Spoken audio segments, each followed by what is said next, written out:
Assalamu alaikum and very good morning to all of you. And as you know that I've made my channel here, and I would like to just add this one video, and it's going to be implemented out here. The topic is very convenient to understand it: determination of molecular mass of different compounds. Now, this is purely belongs to the chemistry, as you know very well, and that is the basic factor and the fundamentals of the chemistry. Is how can you determine the molecular mass of different substances and compounds?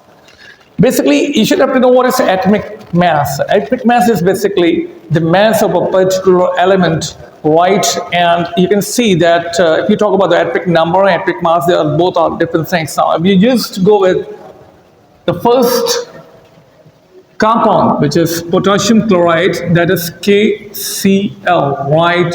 Potassium is symbolized by cap K and Cl is chlorine. Now, we would like to go with that you need to use at all of atomic masses of different elements in the compound. You need to add it to get the complete molecular mass of the compound. Compound is a salt, potassium chloride. When the potassium reacts with the chlorine, it forms potassium chloride.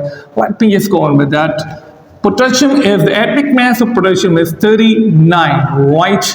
And the chlorine is 35.5. So you need to add these two molecular masses together, atomic masses together of different elements here.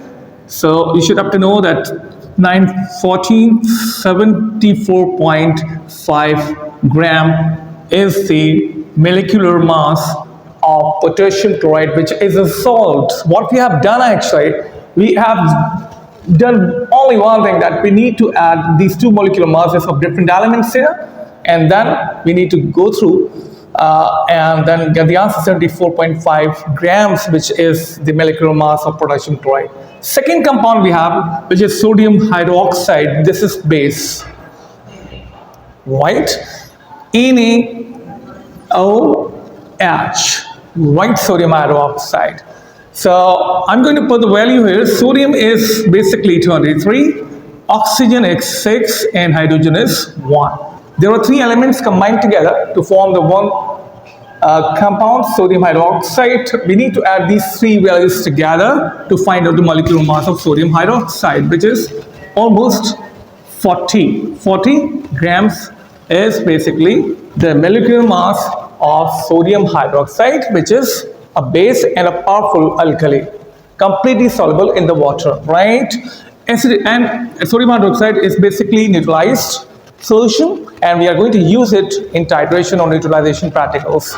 Number 3, which is acetic acid. That is a weak acid. Now, if you just go through it, the formula of acetic acid is CH3COOH, right? Acetic acid, right? In vinegar, you can see, and vinegar is going to be abundantly found in vinegar. CH3COOH, this is a weak acid. You can see 2 carbon, 3 hydrogen, 4 hydrogen, and 2 oxygens are there. So you need to add all these atomic masses of different elements here. Carbon is 12, right?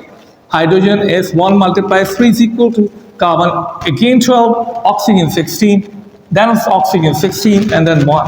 So you need to go through it. 12 plus 3 plus 12 plus 33. 16, 16, and 1, 33. So you need to go with 15 plus 12 plus 33. And then you can 27 plus 33. That would be 60. Right? 60 grams is the molecular mass of acetic acids. What you have done, you need to add all of that atomic masses of different elements to find out the atomic mass of acetic acid, which is 60 grams. Fourth is carbonic acid, which is also the weak acid. And you can see in carbonic acid, where you have a fizzy, you are just habitual to get the fizzy drinks now.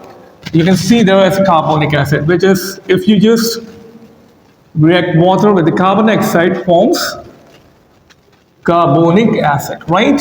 Carbonic acid. You need to just obtain and get the molecular mass here. So H2CO3, which is carbonic acid, where H multiply 1, 2 plus 12 plus 16 multiplied 3 is equal to 2 plus 12 plus 48, and then would be 14 plus 48, and then would be 62 gram is a right answer. So the molecular mass of carbonic acid is 62 gram. Okay. We have a last compound here, organic compound, ethyl alcohol, which is ethanol. White ethyl alcohol, white C2H5OH. The last compound we have. Okay, so we need to just get to the molecular mass here. Carbon 12 multiplies the power with the 2. Hydrogen 1 plus 5 plus 16 plus 1. So that would be 24, 5 plus 17, and then 29 plus 17, and then 46, right, grams is the molecular mass of ethyl alcohol, which is usually called ethanol. It's an organic compound. Carbon, hydrogen, and hydroxyl group is going to be combined with this hydrocarbon. So this is all that what we have done today. I hope you will get advantage of it, right? And I really need your feedback on this video. Thank you very much. Take care of yourself.